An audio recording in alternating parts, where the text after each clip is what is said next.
Speaking of, I wonder how much I've spent this month. Suddenly, when checking my credit card usage, an incredible amount showed up in the transaction history. Upon investigation, it was revealed that my husband had been lavishing gifts on his mistress, taking advantage of my carefree nature. He used my credit card to shower his mistress with whatever she wanted. Cheating on another woman using my credit card? You gotta be kidding me. I will get my revenge. Mark my words. My name is Catherine, 29 years old. Currently, I work as a freelancer. I've always disliked the idea of being an employee, so I chose the path of freelancing, where I could use my skills. I worked hard to get various certifications since I was in college. It was around that time that I met my husband, Bob. Bob and I went to the same college, and it seems he had always known about me. He fell for me while I was studying for my certifications in the college library. He asked me out many times, but I wanted to focus on my studies, so I kept turning him down throughout college. Still, he didn't give up, continued to woo me even after we started working, and eventually, I decided to date him. Afterward, I became a freelancer, and he started working for a regular company.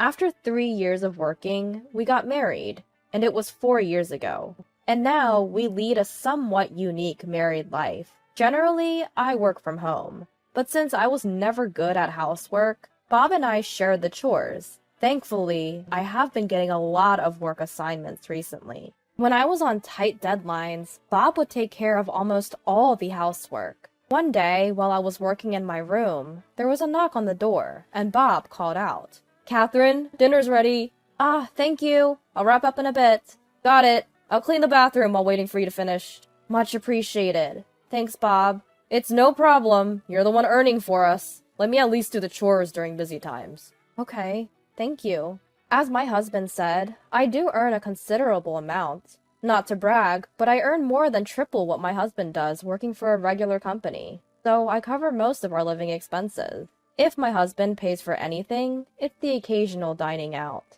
I pay for everything from the apartment rent to utility bills. Friends who know about our lifestyle always exclaim, "That's unbelievable!" But I never really had any complaints, because I don't have any material desires. I mostly save the money I earn. I work because I enjoy it, not because I want money. So I didn't really mind carrying most of the financial load. And I even felt grateful to my husband, who understood and supported my way of working. Then, one day, while I was working at home, a package arrived. The contents of the package addressed to me was a brand new computer. Given my line of work, a computer is indispensable. I immediately finished setting it up and started working with a renewed spirit. During a break, a thought crossed my mind. Speaking of which, how much did this computer cost again?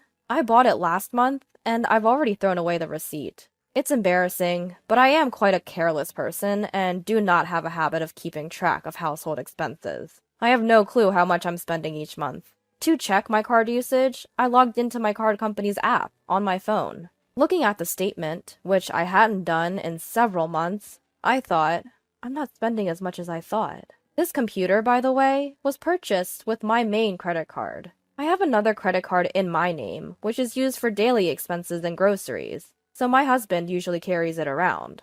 I might as well check the usage of that card too. When I checked the statement on my phone, an unbelievable amount was displayed. What? $3,200? What the heck is this? The usage last month was a whopping $3,200. That's twice the price of the computer I bought. I quickly checked other months and found that between $2,000 and $4,000 had been charged in recent months. This can't just be from living expenses. To my surprise, most of the card usage was at high-end stores for women's items. I've never received any luxury brand items from my husband.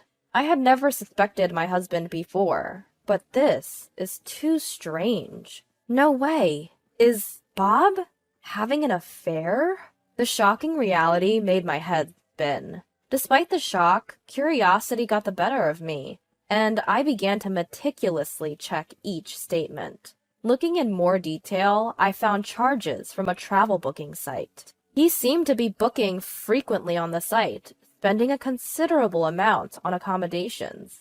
With a sinking feeling, I quickly checked the calendar. Sure enough, a few days after using the travel site, my husband was always going on business trips. I don't want to believe it, but with all this evidence, it's hard to dismiss it as a misunderstanding. How could this happen? Why? With a poker face, was he lavishing his mistress with my credit card? But I guess I loved my husband more than I thought. I just couldn't believe it, and I wanted to deny it somehow. This might just be him fronting the company's travel expenses. Maybe he bought something to surprise me and is hiding it. As I thought of these unlikely possibilities, I tried to deceive myself for a few days. At my wit's end, I needed reassurance and ended up checking his phone while he was asleep. Praying, I opened his messaging app, and sure enough, there was evidence of him getting along well with a woman who seemed to be his mistress. "I'll buy anything for you. My workaholic wife is the one earning it. LOL. Bob, you're the best. I want Louis Vuitton's new bag next. Of course I'll buy it for you. Looking forward to our trip next month, too. The inn we stayed at last time was great, but next time we're going abroad. I can't wait till next month. This time, we're going to take it easy and deepen our love. Just the two of us." The moment I finished reading everything, a surge of indignation consumed me. An array of disgusting remarks, unimaginable from my normally cool husband, Bob, made me feel sick. By this time, my feelings towards Bob had shifted from sadness to anger. A workaholic wife? That must be me he's talking about. A trip next month? Abroad? Just how much can a person ridicule someone else? I thought he understood my job, but in the end, he only saw me as his cash cow. Being taken for granted to this extent? It's unforgivable. If he's thinking that way, well, I have my own idea too. And so, I decided to take my revenge on them. While checking their vacation schedule, I started preparing for my revenge. A week later, to prevent my revenge from being discovered, I was living as ordinarily as possible. Sure enough, when Bob came back from work, he started the conversation with an apologetic look. "Hey, I'm sorry for the sudden notice, but I have to go on a business trip abroad next month." Inside, I was thinking, gotcha. But I responded calmly. "A business trip abroad? That's unusual. You've always been on domestic trips." Well, our company is expanding its business overseas, too." "Oh, really? That's impressive. Being chosen for such an important trip." Well, yeah. Of course, Bob doesn't have the skills to do such an assignment. His company is a small general enterprise, and there's no way it's expanding overseas. As I watched Bob, he brought up this. "Oh, by the way, I'm going to use your credit card for personal shopping during the trip." "I see. I know it's tough to go abroad, but do your best on your trip." "Thanks. Sorry, Catherine, but I'll need you to take care of the payments." At Bob's words, I just smiled, without saying, "Okay," or "I understand." Seeing my reaction, Bob also beamed at me. According to Bob, he doesn't know when the trip will end. He said he would notify me of the return schedule as soon as it was decided. I can't believe he can lie with such a straight face. Almost admiring it, I simply replied, "Understood," and we ended our conversation. The day of his trip, Bob put on his shoes at the entrance, looked at me, and said with a smile, "I'm off." "Are you really going?"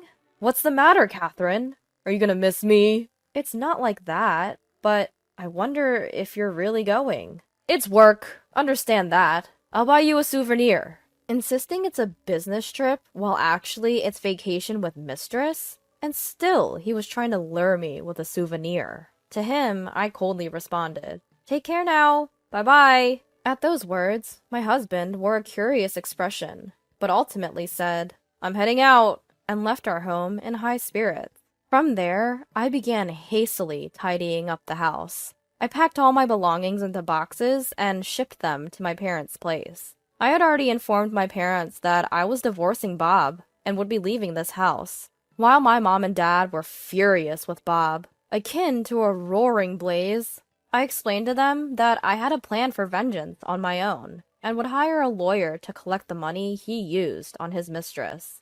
In particular, my father seemed ready to vent his anger directly on my husband, but I persuaded him to keep a lid on it for now. A few hours later, "I just landed," came a message from my husband. At that moment, I contacted the credit card company. "I've lost my card and would like to halt its usage," I explained, and the procedure was completed promptly. Now my husband wouldn't be able to use his credit card during his trip abroad. His mistress, who was using him like an ATM, must be frustrated as hell. While imagining that, I received an international call from my husband, as expected. When I answered, he sounded frantic, demanding, "What's going on?" To his panic in question, I intentionally asked back in a puzzled tone, "What do you mean? What's up?" "My card isn't working." "Really now?" "What do you mean, really now? Haven't you heard about any issues with it?"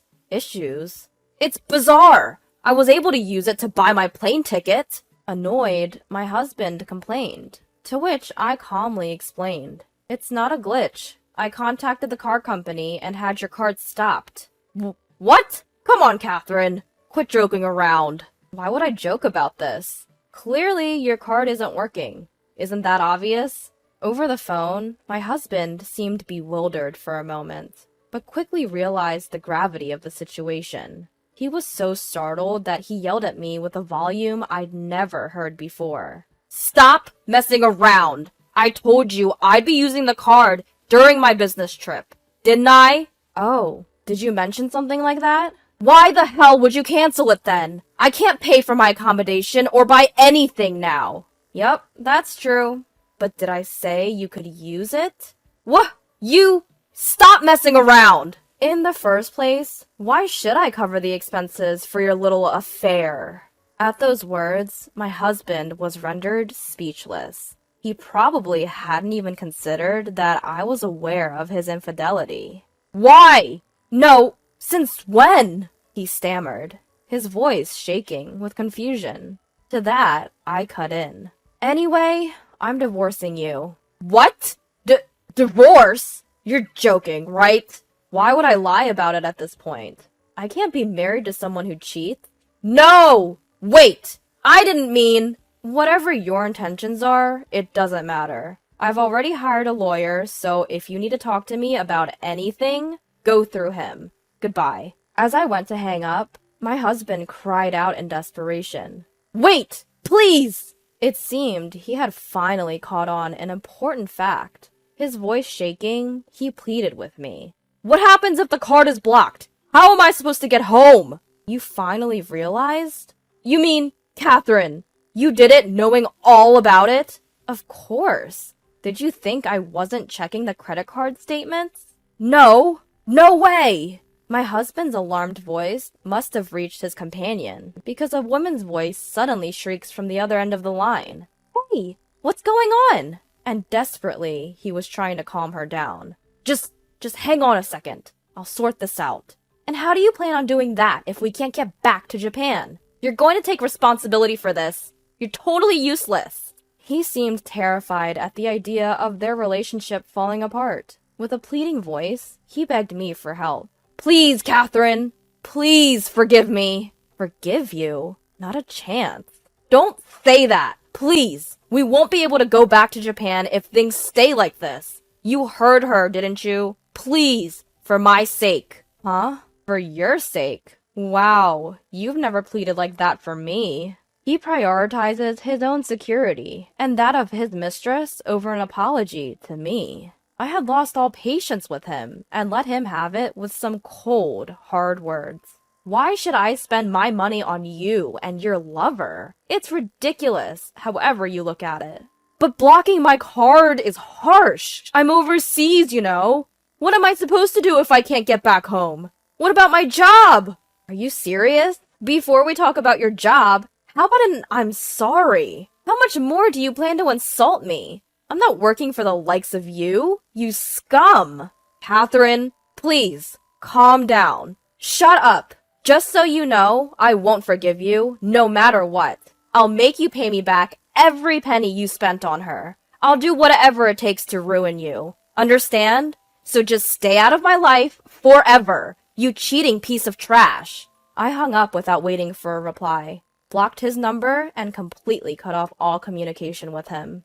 Not long after, our divorce was finalized. He was initially resistant to the idea of divorce, but after a stern talk from his parents-in-law, he reluctantly agreed. I heard that after our call, he had a huge fight with his mistress at the airport. It turned out she had other men too, and she dumped him, getting money from her multiple suitors, and returned to Japan alone.